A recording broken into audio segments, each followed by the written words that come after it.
Փաշինյան, թեման շարունակելով ընդհանրապես մի հստակեցում։ Այդ միջադեպի հետ կապված ամենաուշագրավ հատվածն այն էր, որ դուք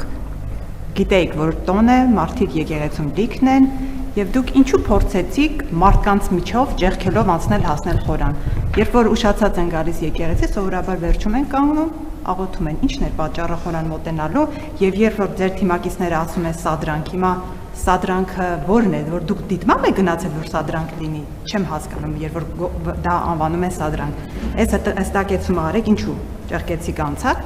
Երկրորդ,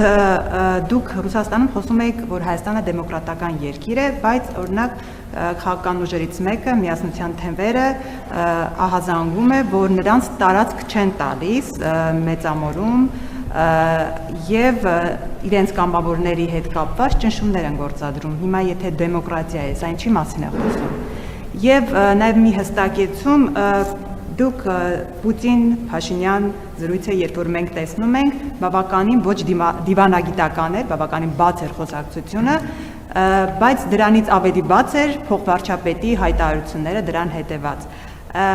Բավականին սպառնալիք էր նաև Հայաստանի ներկայացված երկաթուղու հետ կապված, ասում է, եթե դուք կոնսենսիոն կառավարումը վերցնելու մասին եք խոսում, մեզ ինչու եք հրավիրում օրինակ այդ երկու հատվածները վերանորոգելու համար։ Թրիփի հետ կապված նրանք ասում են, ինչպես է ստացվում թրիփը, եթե խնդիրներ է ստեղծում, բեռներ չեն կարող ռուսական չինականացնել, այդ դեպքում մեր տնտեսական շահը որտեղ է, եւ այսպես շարունակ։ Այդ խոսակցությունը արդյոք այդ աշճանի կոշտությամբ է անցել եւ արդյոք այս հարցերի հետ կապված իսկապես որևէ համաձայնության չեն եկել կամ այս օվերչուկե հայտարարությունները հանդիպումից հետո ինչի մասին են խոսում։ Ես այդ հայտարարությունների մեջ ոչ մի սպառնալիք չեմ տեսնում եւ մեր ասածների մեջ էլ ոչ մի սպառնալիք չկա։ Դա նորմալ աշխատանքային գործընթաց է, որտեղ կողմերը ներկայացնում են իրենց դիրքորոշումները։ Ես էլ եմ ասում, այդ համարվում եմ շատ հաջողված, որտեղ բոլոր ուղղություններով մենք ձեռք ենք բերել կոնկրետ պայմանավորվածություններ եւ մեր երկկողմ հարաբերությունների զարգացման հերթական փուլն է, որ բնականon զարգանում է։ Ինչ վերաբերում է եկեղեցուն, ես երբ որ այդ ամենը ուղիղ եթերում ա եղել, ես երբ որ հասել եմ եկեղեցի, մուտքի մոտ հերթ եմ կանգնել, մարդիկ դուրս էին գալիս մի մասը մտնում էին, սպասել եմ դուրս եկողները դուրս են եկել, ես ներս եմ մտել, այսինքն այդտեղ ոչ մի, այսինքն անընդհատ մարդիկ դուրս էին գալիս եւ ներս էին մտնում։ Այն մարդիկ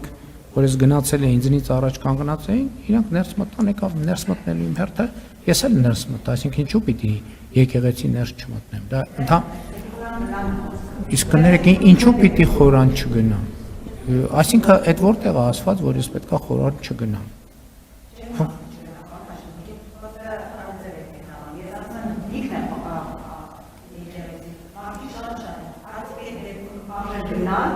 Կներեք, բայց դուք այնտեղ եք եղել, տասնյակ մարդիկ դուրս էին գալիս, տասնյակ մարդիկ ներս էին մտնում։ Այսինքն եթե դրսից դուրս եկող չլիներ, ներս գնացող էլ չեն լինի։ Տասնյակ մարդիկ դուրս էին գալիս, տասնյակ մարդիկ ներս են մտնում։ Այսինքն հո առաջի անգամ չի, որ պատարագա կամ ծաղկազարդ է տեղի ունենում, այսինքն բոլորս էլ գնացել ենք տասնյակ անգամներով եւ այդ process-ը մարդկանց անդադ խոսք կա, ինչու՞ մա խնդրեմ։ Ինչ վերաբերվում է տարածք տալուն կամ չտալուն, ես ինչ կապ ունեմ որևէ մեկի սեփականություն տարածք։ Մեր կուսակցությունն էլ է բողոքում եւ ուրիշ կուսակցություններ են բողոքում, որ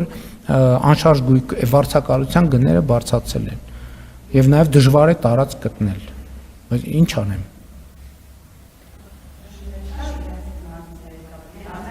Գիտեք, ես հասկանում եք, ես հարցը չեմ հասկանում։ Իշխանություն ես որևէ մեկին չեմ ճնշում։ Բայց ես գիտեմ, որ մեր կուսակցությունն էլ է բողոքում, որ տարածքների հետ կապված խնդիր կա, որտեղ գները բարձրացել են եւ շատ փող ունեցող մարդիկ են մասնակցում եւ մասնակցում են, մեծ փողեր են դնում, դրա արդյունքում շուկայում պահանջարկը մեծանում է, գներն էլ թանկանում են։ Այդ նույն խնդրեմ մենք ունենք։